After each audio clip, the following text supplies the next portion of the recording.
அனைவருக்கும் வணக்கம். ஸோ இந்த தைராய்டு சம்மந்தப்பட்ட பிரச்சனைகள் உடலில் வந்து எதனால் வருது அப்படிங்கிறத இந்த மருத்துவ ஜோதிடம் அப்படிங்கிற இந்த டாப்பிக்கில் வந்து நம்ம இன்றைக்கி பார்க்க போகிறோம். இந்த தைராய்டு அப்படிங்கிறது 3ஆம் பாவகம், அது லக்னத்துக்கு 3ஆம் பாவகமாக இருக்கலாம், இல்லைனா வந்து இந்த காலபுருஷனுக்கு 3ஆம் பாவகம்னு சொல்லக்கூடிய இந்த மிதுனம்.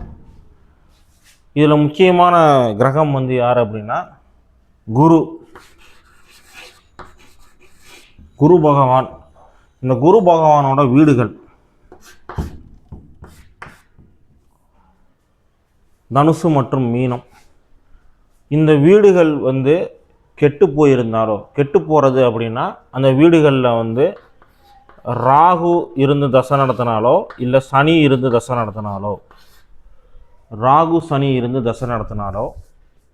அல்லது குரு பகவான் தசை நடத்துகிறாரு, அந்த குரு பகவான் வந்து ஜாதகத்தில் கெட்டு போயிருக்கார் அப்படின்னாலோ,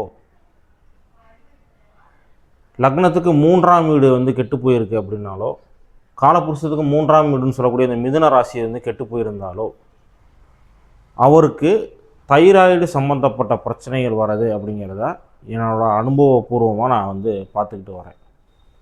அப்போ உங்களுக்கு இது வந்து தைராய்டு ப்ராப்ளம் வந்து இருக்குது, இல்லை இப்போ தான் வந்து ஸ்டார்ட் ஆகுது, அடுத்து நான் என்ன பண்ணலாம், எப்படி வந்து அஸ்ட்ராலஜிக்கலாக வந்து ரெமெடி பண்ணலாம் அப்படின்ற ஒரு டவுட் இருந்தது அப்படின்னா கண்டிப்பாக வந்து எனக்கு கான்டாக்ட் பண்ணுங்கள்.